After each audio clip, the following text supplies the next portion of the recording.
বঙাইগাঁৱৰ ২৭ নং ৰাষ্ট্ৰীয় ঘাইপথত সংঘটিত হয় ভয়ংকৰ পথ দুৰ্ঘটনা। ডাম্পাৰ আৰু স্কুটিৰ মাজত সংঘৰ্ষৰ ফলত নিহত হয় এগৰাকী ছাত্ৰী। নিহত ছাত্ৰীগৰাকী কাজলগাঁৱৰ সঞ্জনা ব্ৰহ্ম বুলি চিনাক্ত কৰা হৈছে। বিজনীৰ গাৰগাঁওস্থিত চিৰাং পলিটেকনিকৰ ছাত্ৰী আছিল নিহত ছাত্ৰীগৰাকী।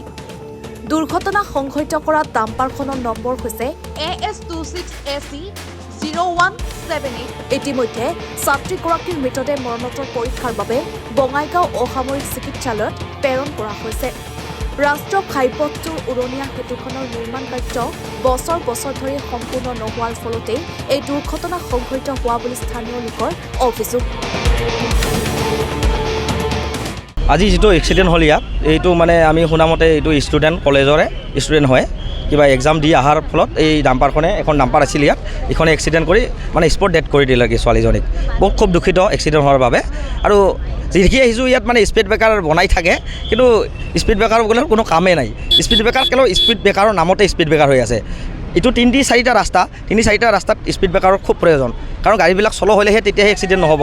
এক্সিডেণ্ট হোৱাৰ মেইন কাৰণ হৈছে এটা কাৰণ ক'ব লাগিব স্পীড ব্ৰেকাৰ। আৰু আজি বেয়া লাগিল, দুখ লাগিল খুব এই কলেজৰ মানে ষ্টুডেণ্ট এটা মানে ডেথ হোৱাৰ কাৰণে। বিজনীৰ পৰা ধ্ৰুৱ সূত্ৰধাৰৰ ৰিপৰ্ট, এনিফাৰ 24।